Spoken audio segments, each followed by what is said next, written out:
Mardi 4 juin, bonsoir et bienvenue dans le 7-8 sur TV78. Voici tout de suite les titres. Permettre aux voyageurs de se rendre à la gare à vélo avant de prendre le train. Île-de-France Mobilité continue de déployer des places de stationnement dans les gares franciliennes. Et depuis le début de l'année, près de 2000 ont été ouvertes, notamment à Saint-Cyr-l'École. C'était une première à Élancourt. La ville a organisé il y a quelques jours son salon de la parentalité. C'était au centre de loisirs des 4 Arbres. L'objectif, donner la possibilité aux familles de s'informer sur l'enfant du premier âge aux jeunes adultes. Une nouvelle étape dans la carrière de Vincent Vinel, révélé dans la saison 6 de The Voice. Il va sortir son premier album. Dans First Page, le chanteur parle de lui et de son passé, au son de la pop et de l'électro. L'artiste habitant des Clés-sous-Bois nous révèle son opus en exclusivité. Et puis dans l'invité du 7-8, retour sur l'exploit de Quentin Felger. Cet Yvelinois de 16 ans a réussi son défi ambitieux, être le premier marin à traverser la Manche en solitaire dans un bateau laser radial. Il a relié l'île de Wight au sud de l'Angleterre à Cherbourg après 16h06 de navigation samedi. Son plus grand rêve désormais est de participer un jour à la célèbre course du Vendée Globe. Et Mathilde Franco est d'ores et déjà avec moi en plateau. Bonsoir Mathilde. Et on va faire le point avec vous sur les informations du jour.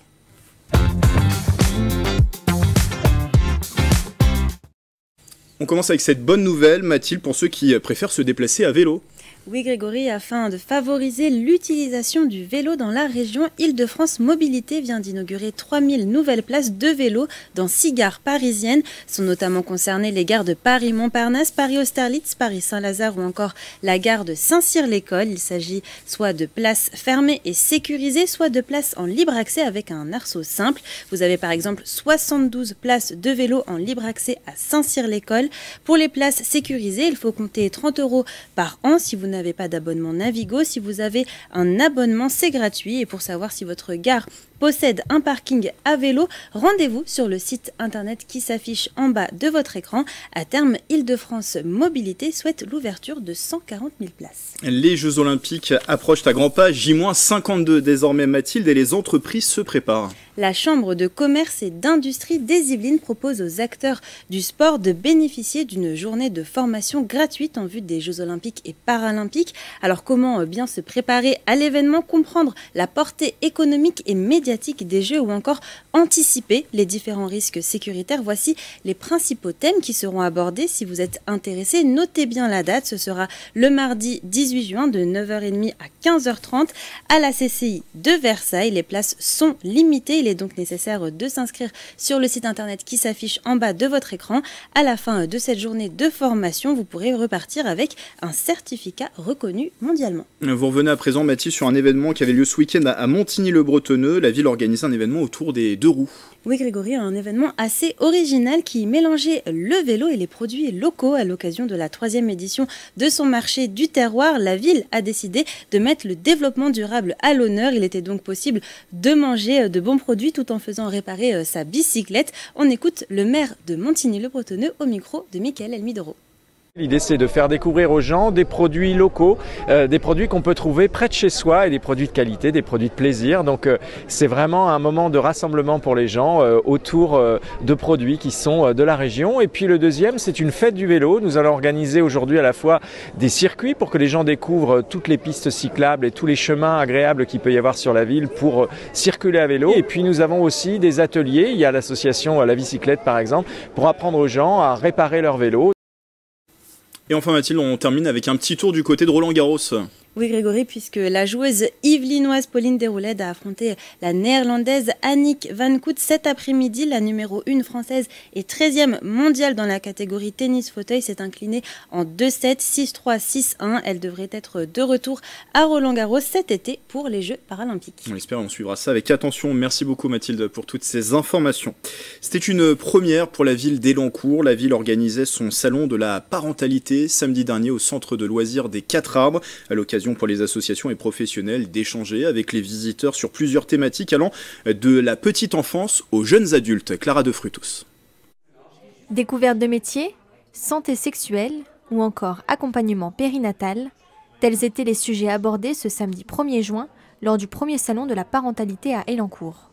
Organisée par la ville, cette journée d'échange était l'occasion pour les parents de trouver des réponses à leurs questions. Toutes les professionnels qui travaillent avec les enfants et qui ont des contacts avec les parents se sont aperçus que de plus en plus les parents étaient demandeurs effectivement d'informations, de petits sujets, comment jouer avec les enfants, comment parler avec ses ados, comment garder le lien. On s'est dit que c'était le moment ou jamais de monter ce premier salon. Au total, une vingtaine de stands d'information animés par diverses associations et municipalités étaient présents. Nous sommes venus pour présenter notre activité avec un message un peu particulier et d'actualité, à savoir travailler autour du respect, du consentement, et puis en cas où des personnes auraient été victimes, de savoir se rapprocher de nous. Je suis venue parler un peu, présenter l'information jeunesse aux parents, aux jeunes qui viendraient nous rencontrer. Ce sont des structures d'accueil pour les 11-30 ans. Et on est aussi présent sur le stand avec un outil qu'on a dans le réseau et qu'on développe, qui est la découverte métier avec des casques en réalité virtuelle. 22 ateliers étaient aussi proposés aux visiteurs, comme celui-ci, avec une orthopédagogue. Après, il y a des petits jeux pour qu'ils réactivent, etc. Je suis venue présenter aux parents une boîte à outils pour les devoirs où on va aller voir les bonnes stratégies pour apprendre, qu'est-ce qu'il faut faire, comment on peut aider son enfant quand il a des difficultés en lecture, en maths, comment on peut aider les collégiens à s'organiser mieux dans leur révision. Je venais tout simplement pour essayer de trouver des petits outils qui pouvaient aider mon fils à faire ses devoirs à la maison. J'ai trouvé pas mal de choses à travers des jeux, à travers des conseils tout simplement. Maintenant, il va falloir les appliquer, mais en tout cas, ça devrait bien pouvoir nous aider à la maison. Évidemment, les enfants aussi avaient leurs ateliers personnalisés. La ville d'Elincourt espère pouvoir renouveler le salon l'année prochaine pour une seconde édition. On ouvre une page culture dans le 7-8.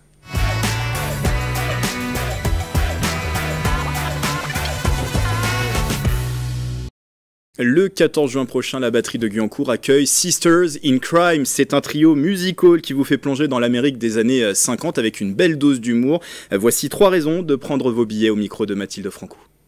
Bonjour, je m'appelle Benjamin Guillot, je suis responsable des relations avec les publics pour les scènes de Guyancourt. Et aujourd'hui, je vous présente 3 bonnes raisons de vous rendre à l'auditorium de la batterie, ici même, pour assister au spectacle Sisters in Crime.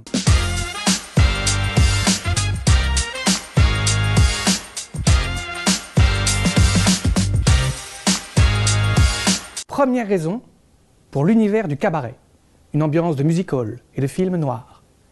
1950, 2 sœurs cantatrices et leur pianiste débarquent à Ellis Island, porte d'entrée du nouveau monde où elle et lui comptent bien se faire une place de choix. Deuxième raison, pour le répertoire, le trio composé de 2 chanteuses lyriques, soprano et contralto, accompagnées au piano, interprète les standards empruntés à Leonard Bernstein, George Gershwin, Cole Porter ou Kurt Weill. Troisième raison, pour l'esprit corrosif, pour l'insolence. Ce trio relève avec malice les enjeux d'une époque, les années 50, le rêve américain, l'éveil des droits civiques et la preuve de la liberté par le jazz. Le fusil sur le mur et je lui ai tiré 3 balles en pleine tête.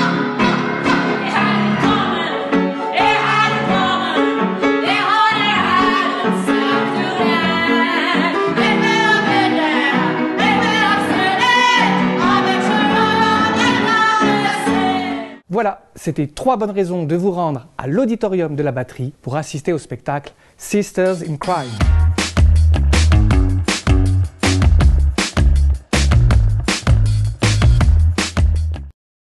Chaque mardi, Maxence Delacroix est dans le 7-8 pour vous faire découvrir l'histoire des Yvelines. Ce soir, Maxence nous parle d'un lieu mythique de la Révolution française. L'hôtel des Menus Plaisirs est un lieu mémorable de la Révolution française. Situé sur l'avenue de Paris à Versailles, l'hôtel reste célèbre pour avoir accueilli les États généraux en 1789. Il a été construit par le roi Louis XV en 1745. Sa fonction première était de stocker le matériel et décors utilisés pour les menus plaisirs, qui sont un ensemble de jeux organisés par le roi pour sa cour. On y retrouve donc des accessoires de sport, de musique et de théâtre. Mais si cet hôtel, aujourd'hui transformé en centre de musique baroque, est connu, c'est pour un événement particulier, les États généraux. Cette assemblée politique réunit les trois ordres, le clergé, la noblesse et le tiers-état. Les États généraux de 1789 ont pour objectif d'apaiser les tensions provinciales, notamment en ce qui concerne la remise en cause du système monarchique. Mais cela va dégénérer car le tiers-état estime scandaleux d'avoir le même nombre de représentants que la noblesse et le clergé alors qu'ils sont largement majoritaires. Ces désaccords profonds vont mener 5 mois plus tard au serment du jeu de paume, autre événement versaillais. On peut donc déduire symboliquement que Versailles est un lieu qui a mené à la fois à l'avènement et à la disparition de la monarchie. Il a été révélé dans la saison 6 de The Voice, conclu à la 3e place. Vincent Vinel s'apprête à sortir son premier album. L'artiste originaire des Claye-sous-Bois a pris le temps de travailler cet opus, s'essayant même à l'écriture de certains titres. Le chanteur nous présente cet album avant sa sortie prévue le 14 juin prochain. Mélanie Poquet. I don't deserve it, haters, let's flow our eyeliner, let's flow our eyeliner, there's no mercy online, trust me, people have no eyes. Haters, à propos des gens qui parlent sur les réseaux. 10 titres personnels tout en anglais, Vincent Vinel sort son premier album. Beaucoup de pop et d'électro pour parler de lui, de son passé. Les textes sont signés Ferdinand. Vincent Vinel, 28 ans, a composé tous les titres. Cet album, il y a beaucoup de choses dedans. La première chose, c'est qu'il y a une recherche au niveau des sonorités. Moi, c'était vraiment quelque chose que je voulais faire. C'était trouver des nouvelles choses dans la pop, d'une certaine façon. Donc on va retrouver des sonorités un tout petit peu différentes. Le Clécien fait The Voice en 2017, où il terminera à la 3e place, un raz-de-marée. Son interprétation d'Eminem bouscule tout dès sa diffusion. Quand The Voice a diffusé Eminem, mon téléphone ne s'est jamais éteint du week-end. C'est-à-dire que vraiment, mais littéralement, jour et nuit, j'étais blindé de notifs dans tous les sens, en mode « mais comment ?» Et moi j'étais en mode « oh !» Quand tu sors de The Voice, il faut prendre le temps de se poser et de réfléchir un peu à ce que tu as envie de faire. Parce que tu as une grosse exposition où relativement personne n'est préparé. C'est-à-dire que vraiment, au bout d'un moment, c'est pas facile de passer de rien à tout, entre guillemets.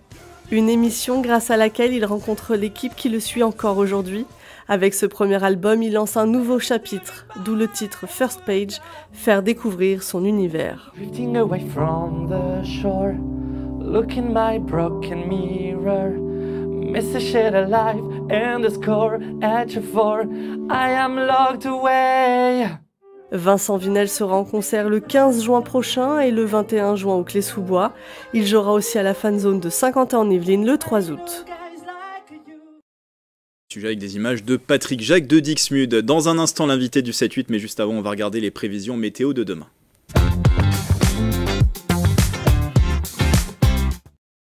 Aussitôt arrivé que le soleil repart déjà, le temps devrait être nuageux demain matin dans les Yvelines. Il fera en moyenne 15 degrés sur l'ensemble du territoire. L'après-midi, le ciel devrait être encore couvert et les températures légèrement plus basses par rapport à ce mardi. Comptez 19 degrés à Mantes-la-Jolie, Versailles et Rambouillet, 18 degrés à Houdan et demain, mercredi 5 juin, c'est la Saint-Igor. Tout de suite, l'invité du 7-8.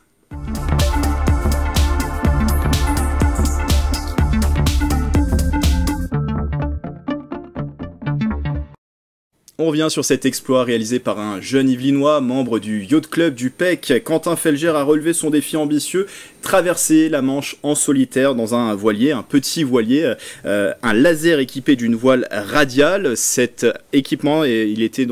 exploit a été réalisé samedi dernier. On va revenir justement sur cet exploit. J'en perds mes mots, Quentin, parce que c'est quand même un bel exploit. Quentin Felger qui est avec nous.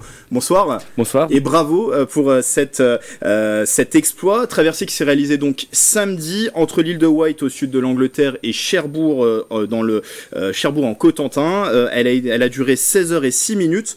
Pour cette aventure, Quentin, vous avez créé une association qui s'appelle Horizon Large. Mais qu'est-ce que vous ressentez 3 jours après la fin de cette aventure? Quel sentiment prédomine aujourd'hui? Un sentiment d'accomplissement, le travail qui a été fait tout au long de l'année, parce qu'il faut le dire, le projet il a émergé, donc ça fait maintenant 1 an. Le fait d'avoir accompli quelque chose, d'avoir réussi cette traversée, ça procure évidemment un sentiment de fierté, de réussite, et ça encourage à continuer vers de nouveaux projets, vers de nouveaux horizons. Le départ, c'était aux alentours de 8h du matin samedi, arrivé peu après minuit, ça a été la fête à votre arrivée? Il faut dire qu'à l'arrivée, c'est vrai que le sentiment que j'ai éprouvé, il exceptionnel.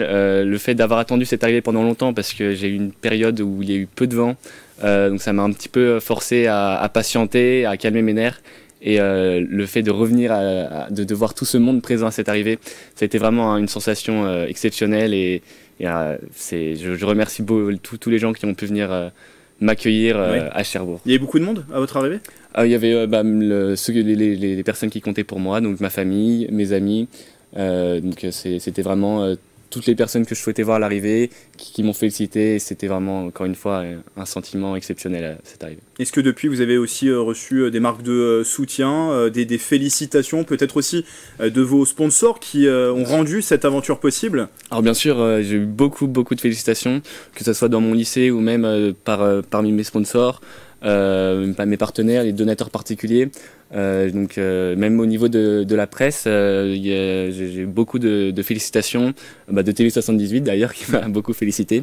Donc non, c'est vraiment un grand sentiment de fierté et encore une fois d'accomplissement, et je remercie aujourd'hui toutes les personnes qui ont pu me soutenir tout au long de ce projet et qui m'ont fait confiance en fait pendant toute cette année.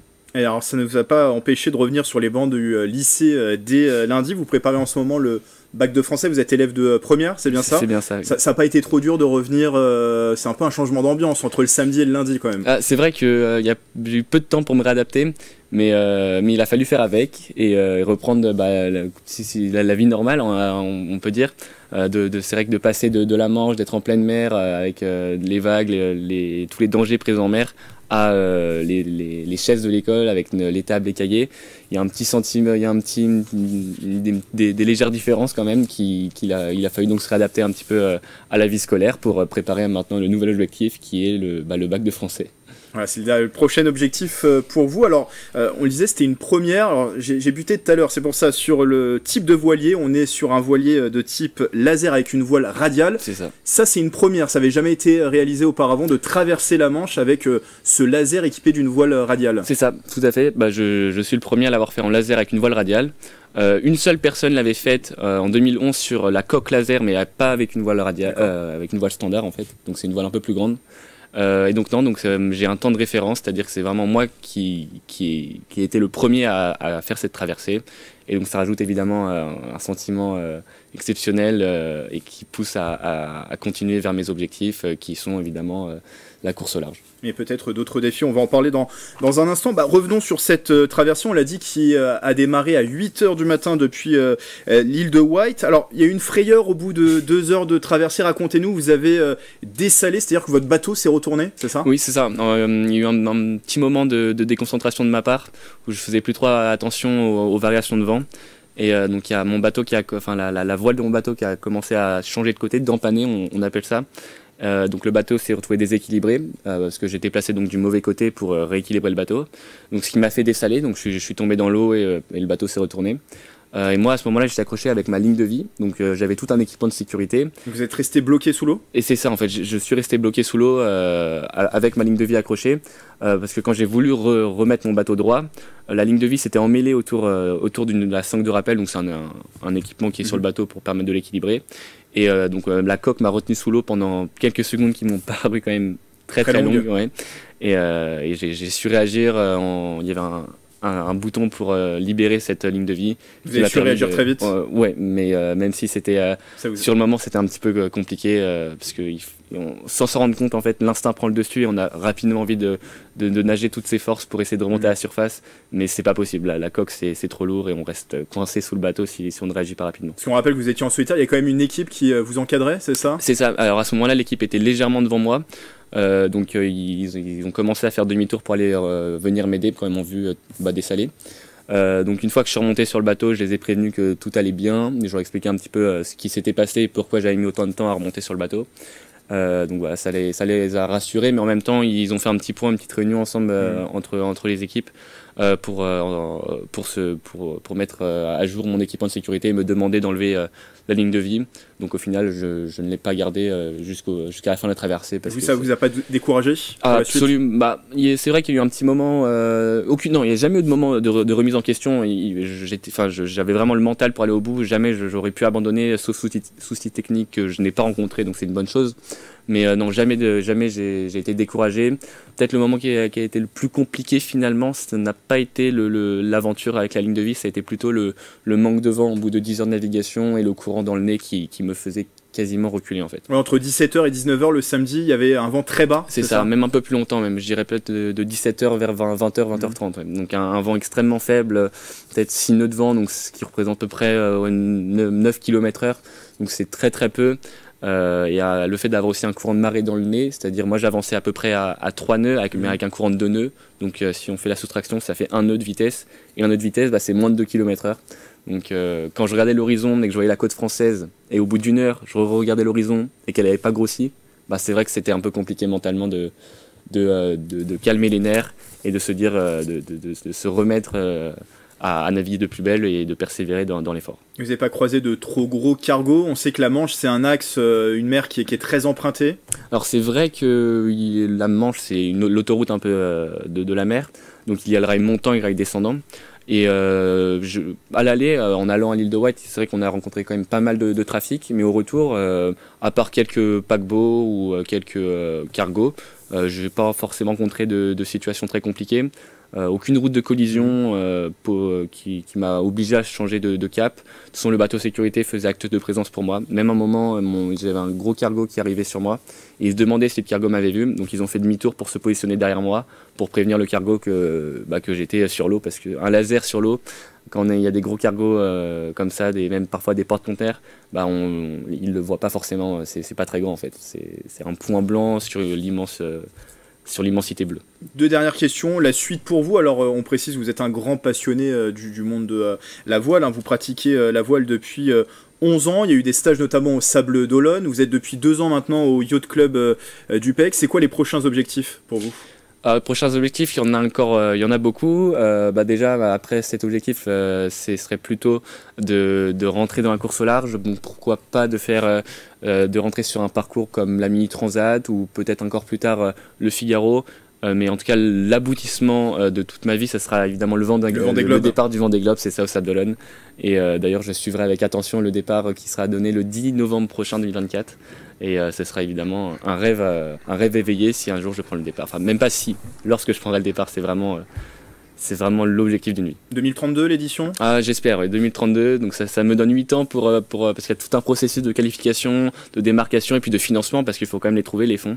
Et donc 2032, ce serait pour moi le plus judicieux à choisir. Bon, on vous le souhaite. En tout cas, Quentin Felger, on suivra la suite avec attention. Et encore bravo pour cet exploit, cette traversée de la Manche en solidaire à bord. Donc, je le répète tout à l'heure, j'ai eu quelques difficultés pour le dire, mais à bord d'un laser équipé d'une voile radiale. Exploit que vous avez réalisé samedi, du haut de vos 16 ans. Oui. Merci d'avoir été avec nous et bonne chance pour la suite. Oui, merci beaucoup. D'ailleurs, j'en profite pour remercier tous mes sponsors comme Hop Optique, Pérenne, RHB Concept, le garage de l'Éclipse, l'Atelier de l'Art, Sacha Beauté, la Ferme sur l'Île, la Pharmacie du Centre, AXA, Banque Populaire, Impulsion de Vie, Florilège, Century 21, Doubletree, Alpha Diffusion, Paris Voile, le Yacht Club du PEC et Des Joyeux Piscines pour toute la préparation et le financement et l'accompagnement qui ont pu m'être utiles tout au long de la préparation de cette traversée et de ce projet. Message passé, merci encore d'avoir été avec nous. Voilà, c'est la fin du 7-8, merci de votre fidélité. Demain pour une nouvelle édition, vous retrouverez Mathilde Franco à la présentation. Très belle soirée sur TV78.